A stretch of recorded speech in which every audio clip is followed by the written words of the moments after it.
Watching 2,900 here, guys, and the VIX still at 42. Let's get to Bob Pisani. Nice. Bob. Down 11 on Apple. So we're off the lows, but not convincingly. So Boeing's down 7, J.P. Morgan down 4. Just want to show you the sectors here because they're all down 12% from their highs recently. Banks is a new low for the KBE. Semis hitting very hard. They're worse, down 17% from their highs. But look, utilities, 12% off of their recent highs. REITs, 12% off their recent highs. Consumer staples, 12% off their highs. This is what I call the global takedown of the entire stock market system. Take a look at the capitalization in the United States. There are a lot of questions about how much a haircut we've taken. But here you see the open right here around Europe.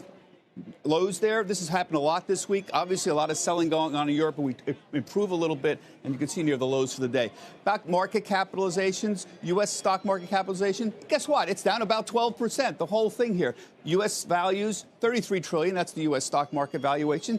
Now 29. That's down $4 trillion. That's about 12% decline. Very similar in the global stock market. The U.S. stock market is about half of all the value of the global stock market. $60 trillion is the global value of the stock market. It, too, has dropped about 10%. This is since the February 19th high, and this includes the entire global stock market. So a real haircut. And what's remarkable is to look at the numbers. Everything is the same, essentially. This is what I talk about the global's takedown. Just take a look at the next number. Hong Kong, Europe, Shanghai, Japan, United States. Everything down 12, 13, 14%, lowering the risk overall in the entire environment. Finally, I just want to point out something. A lot of stress this week.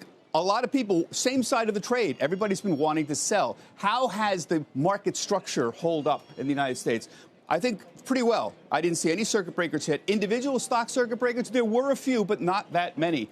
I did not hear of any notable tape delays. I did not hear of any breakdowns. Remember, enormous stress, volumes much heavier than normal.